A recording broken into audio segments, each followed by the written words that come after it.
Now let's talk about seasonality analysis. How the time data change over seasons. We just talk about how the time change over each time spot, right? Each week, each month. But sometimes we can see there are some smaller patterns existing in time data. We call those smaller patterns a season. Yeah, a season. Each year we have 4 seasons, right? We have a holiday season, we have an off-peak season, and then on-peak season. Yeah, we want to analyze how the time data, sales revenues, change over seasons. Yeah.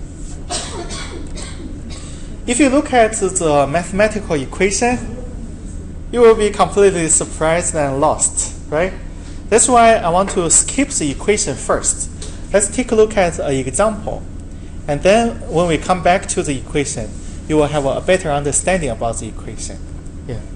I want to show you the process of performing the seasonality analysis. And then we will come back to talk about the equations. Can you download the source data file from eCollege? Yeah.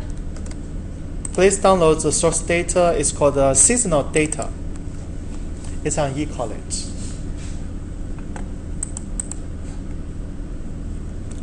In this data set, we collected 5-year sales revenue for a company. In each year, we recorded the seasonal data as well, right? For instance, we have quarter 1 for 2008, quarter 2 for 2008, quarter 3, quarter 4, and so on for 2008. For 2009, 2010, we do the same. Yeah. We have 4 quarters in each year, right? Every time when we have a new quarter, when we have a new year, we have to repeat the quarter numbers. Since they are similar, we want to differentiate all the quarters. Before we perform the analysis, we want to create a new column. We want to call this time sequence. I use SEQ to represent time sequence. In this column, for each quarter, I want to give them a unique sequence ID number from 1, 2, 3, 4, 5 until the end. Yeah.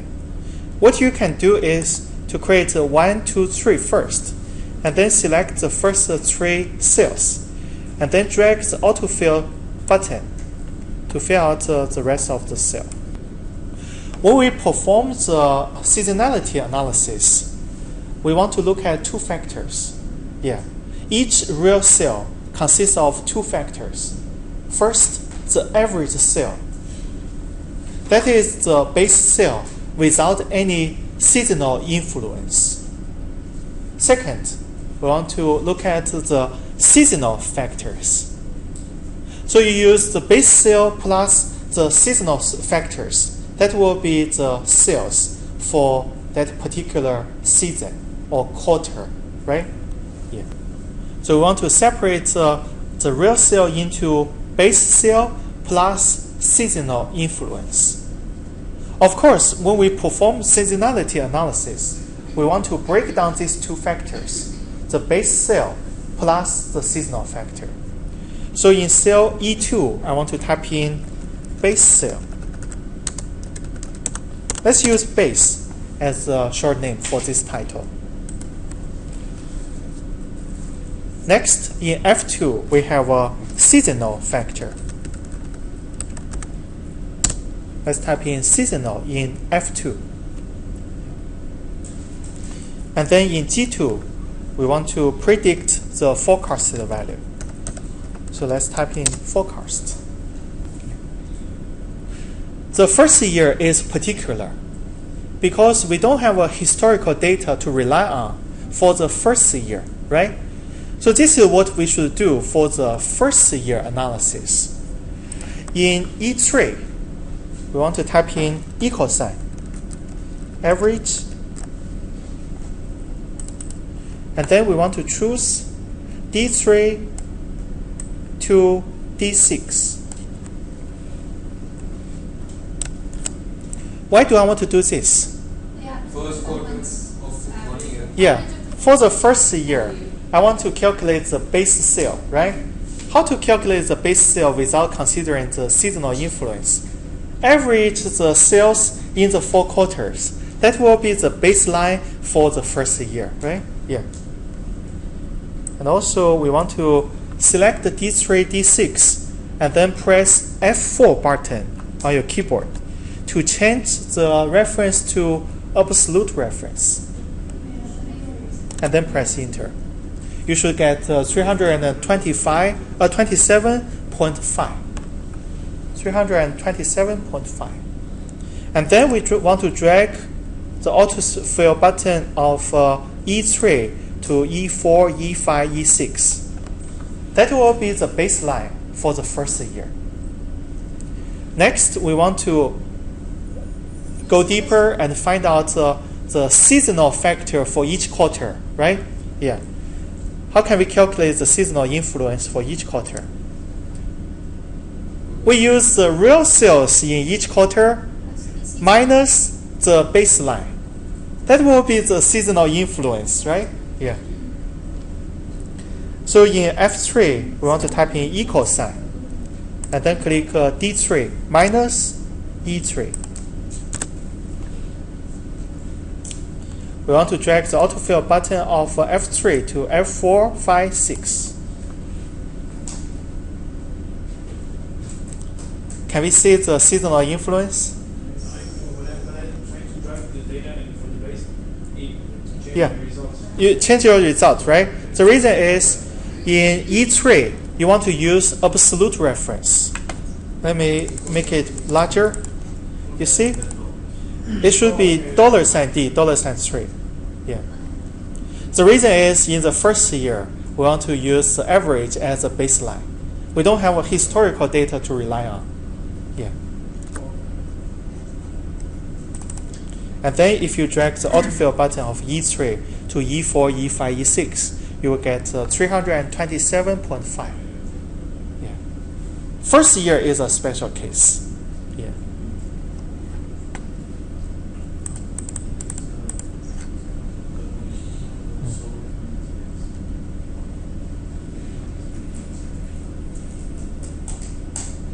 Can you say which quarter is influenced by the seasonal factor the most?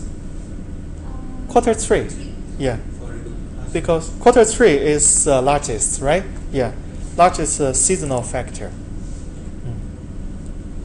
That means we have a positive 42.5, right? Yeah, that means on top of the average line, we have to add the positive 42.5 to get the real sales for quarter 3. Yeah. All others have less influence by the seasonal factors. Yeah. Yeah. This is how we calculate the seasonal influence for the first year. From the second year, from the second year, we have to consider some weights. Yeah. Let's use J3. Let's type in. Let's click on I3. Let's type in alpha. In I4, let's type in beta. Alpha is the weight we want to give when we calculate the baseline from the second year. Beta is the weight we want to give when we calculate the seasonal influence from the second year. Remember this. It's up to the analyst to give the values to alpha and beta. Yeah. Alpha is baseline. Alpha is the weight we want to give when we calculate the baseline from the second year. Beta is the weight we want to give when we calculate the seasonal influence from the second year. Yeah. Alpha is for baseline and beta is for season. Yes. Yeah. It's up to the analyst to give the particular value to alpha and value and the beta. And beta. This from second year because it is then when we have the historical. Yes, because first year will be the historical data. Yeah. you can give any value, right? It's a weight. Since it's a weight, it's greater than or equal to 0 or less than or equal to 1. It's a percentage weight. It's up to the analyst to get alpha value and beta value according to his or her experience in the industry. Let's say in this case, we want to give 0.5 as a value for alpha, 0.5 as a value for beta. They are subjective numbers, yeah, so you can change according to your own need in the future. Yeah. Next, we want to calculate the baseline for the first quarter in the second year, which is 2009. Yeah.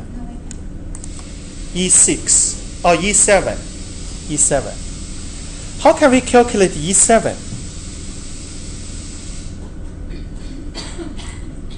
This is like the network modeling analysis. It needs you to think about this question. So we want to predict the baseline for the first quarter in the second year. When you have a business going on, the seasons or the quarters are interrelated, right? So after the fourth quarter in the first year, you already build a momentum. The momentum will continue in the first quarter of the second year. So definitely, you want to consider the fourth quarter, the baseline in the fourth quarter of the first year. This is one factor you want to consider, right? Second, what do you want to look at? You want to look at the baseline of the first quarter in the first year, because history repeats itself. What was the first? The first momentum of the fourth quarter in the first year. Let me repeat. Could you explain it mathematically? Yes, when we want to calculate the baseline for the first quarter in the second year, we need to consider two factors. First, the momentum that is continued from the fourth quarter in the first year. Because your business is a continuous process, right? When you consider the baseline for the first quarter in the second year, it is a continuance of the fourth quarter baseline in the first year. Yeah. Second factor, history repeats itself. So what you want to consider is the baseline of the first quarter in the first year.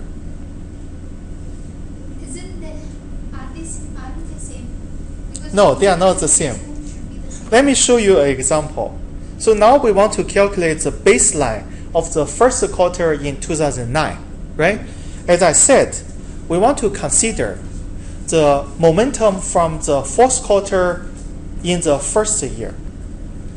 Yeah, that will be the baseline, E6, right? The second factor we want to consider is the historical baseline in the first quarter of the first year. What is it? The historical data should be your real sales in the first quarter of the second year Okay. minus the seasonal influence you get from the first quarter of the first year. Yeah. This is the history factor. Okay, because you left the. Let me see.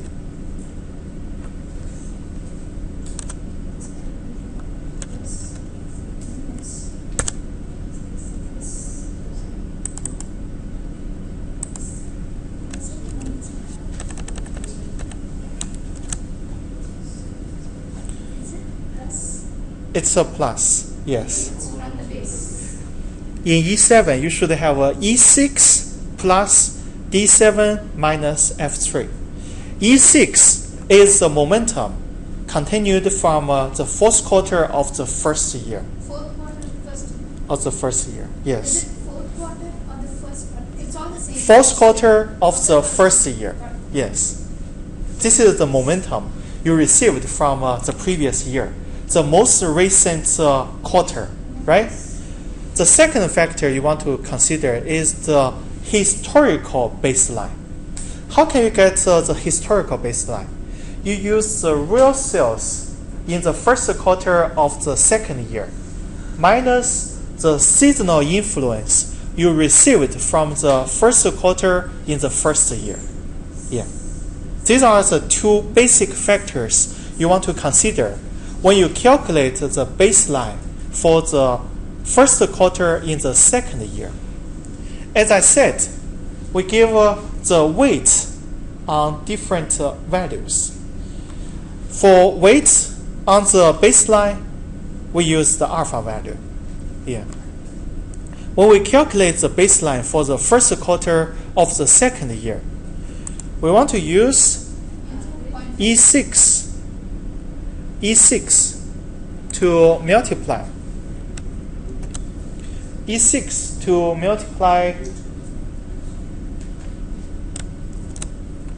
a parenthesis 1 minus alpha value, which is in cell J3, and then the ending parenthesis. Because alpha value is always in J3, so we want to change J3 to absolute reference. We want to change it to $J, $3. For the history, we want to use J3 to multiply the historical data, historical baseline directly. So we want to type in $J, $3, and then multiply the historical baseline. Yeah. Now you should be familiar to what these two factors are, right? The first factor is the momentum you received from the most recent quarter. That will be the most recent baseline that is continued into the first quarter of the second year. The second factor you want to look at is the historical baseline. We receive this data from the first quarter in the first year. We give different weight on these two factors. The weight is specified in alpha value, right? Yeah. Plug in these two numbers together. Add these two numbers together. That will be the forecasted baseline for the first quarter in the second year. Question? What are these weights exactly? What do they refer to? It refers to you want to rely on the momentum or you want to rely on the historical baseline more. The percentage of how much should I rely on which factor? Yes. Yeah. Let's say in this case, the alpha value is 50-50, right? That means when we predict the baseline for the first quarter in the second year, we treat the momentum from the fourth quarter in the first year and the historical baseline from the first quarter of the first year equally. Let's say now I want to change alpha value to 0.2. Then 1 minus alpha should be 0.8, right? Yeah. What does this mean? We are giving more weightage to E6. I mean, that is. We give more. Yes, very good. We give more weight on E6, right?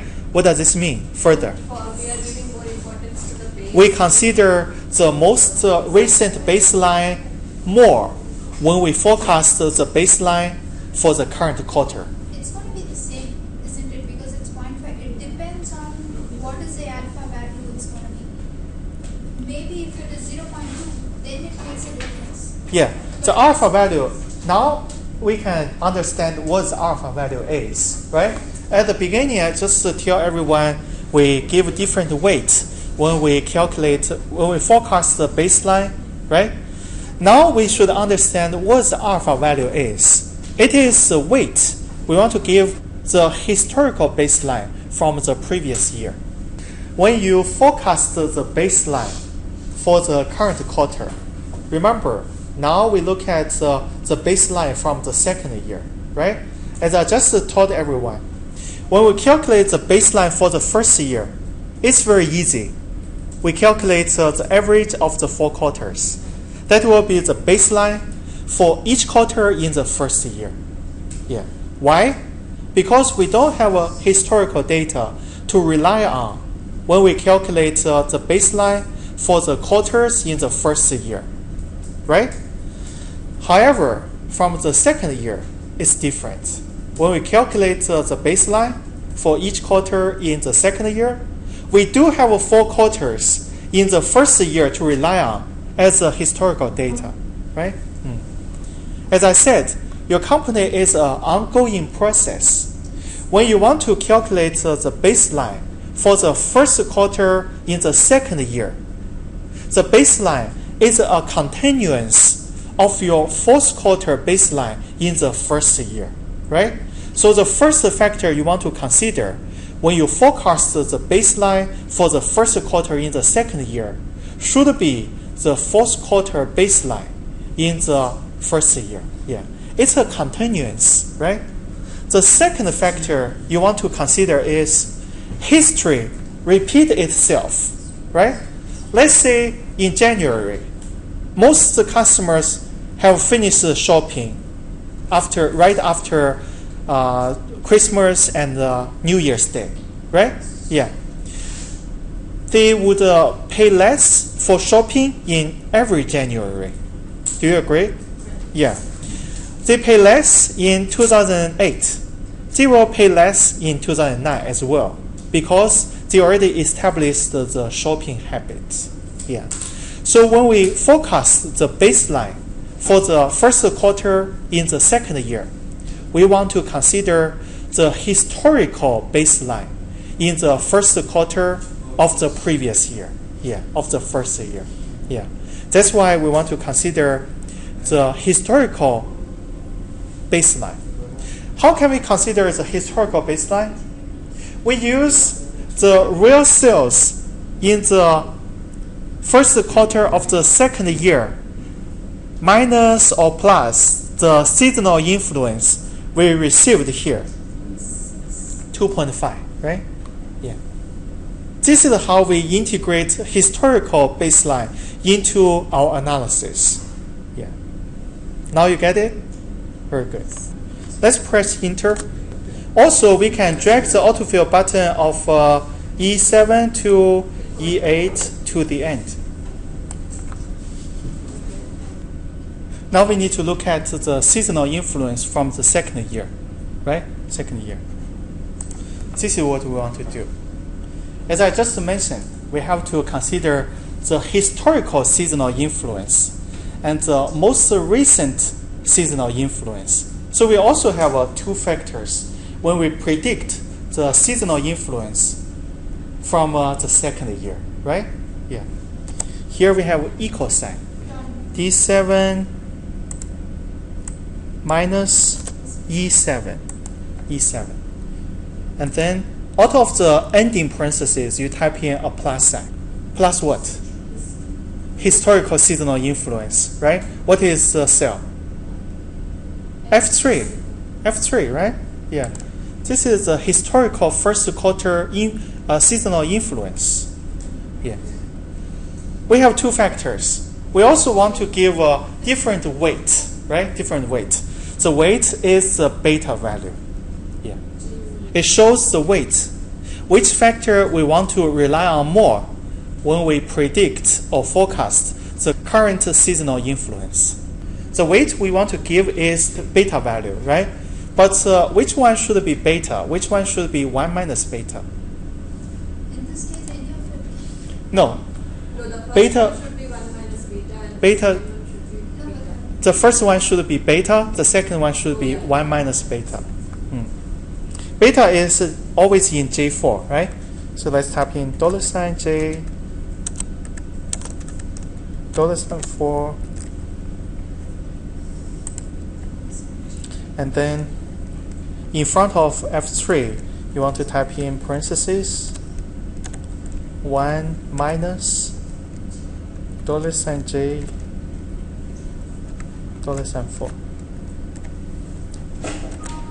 Let's press enter. Assuming that the pattern, the seasonality of the first year continues for the next couple of years. That's how this whole thing came up. That's what you're trying to say. No. What I'm trying to say is for the current quarter from the second year, we need to consider two factors. One is the momentum from the previous quarter, right? The second one is the historical repeat. Yeah, the two factors. And then we can drag the autofill button of F7 to the rest of the cell.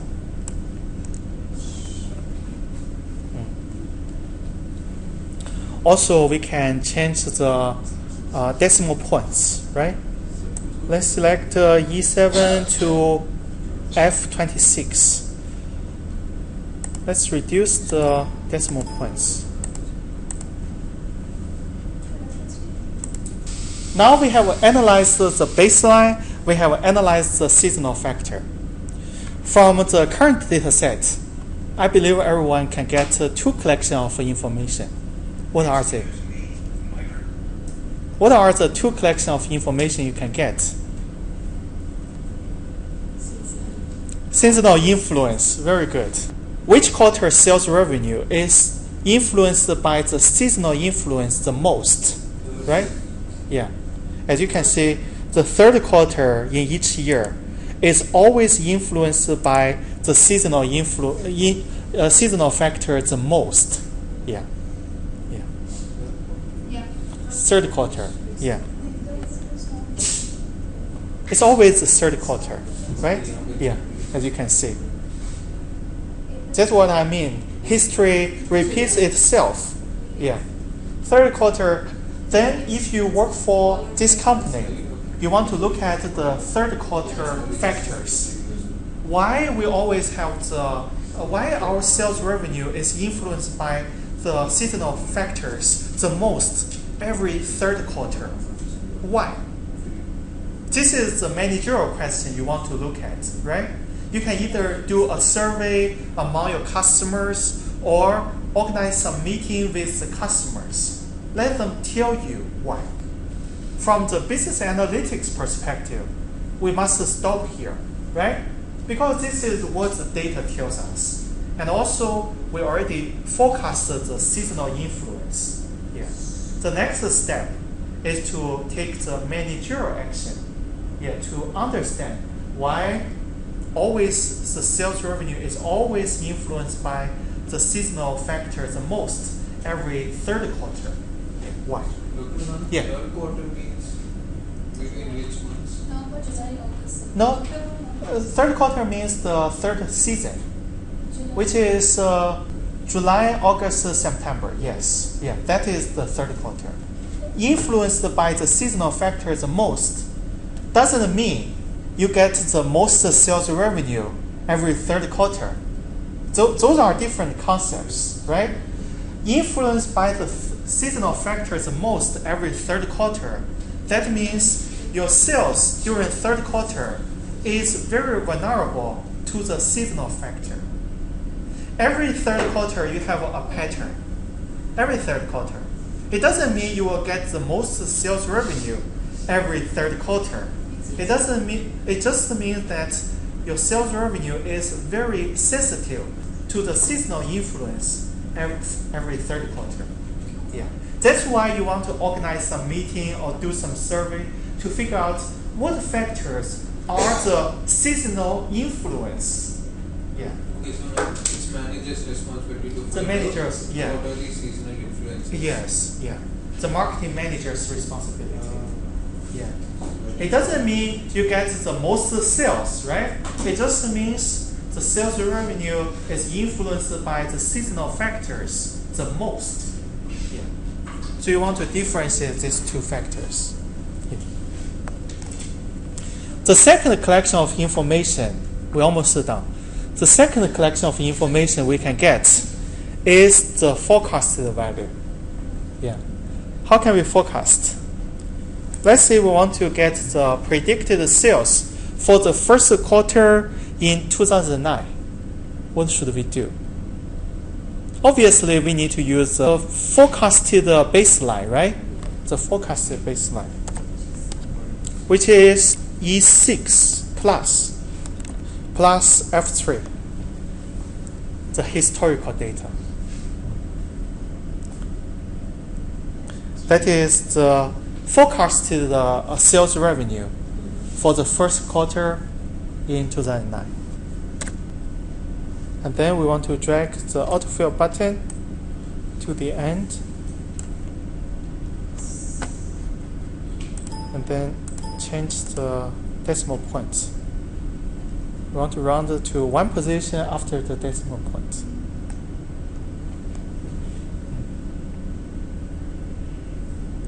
By using this model, we can analyze the seasonal influence in each quarter. Also, we can predict the sales revenue for the current quarter. Yeah.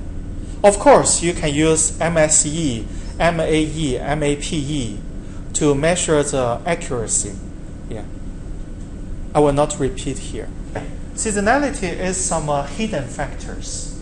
Yeah. Obviously, we can use the three approaches in the first half of this lecture to look at the time data, right? But if you use the moving average, smoothing analysis, linear analysis, you cannot look at the seasonal factor. We want to develop this model to find out the seasonal influence. Yeah. We want to look at which quarter sales is influenced by season the most. If you use the previous three approaches, you cannot find the seasonal influence, right? They use the average perspective. Everything is averaged out. Yeah, you cannot see the seasonal influence. But in this analysis, besides the baseline, we can also analyze the seasonal influence. This is the purpose of this analysis.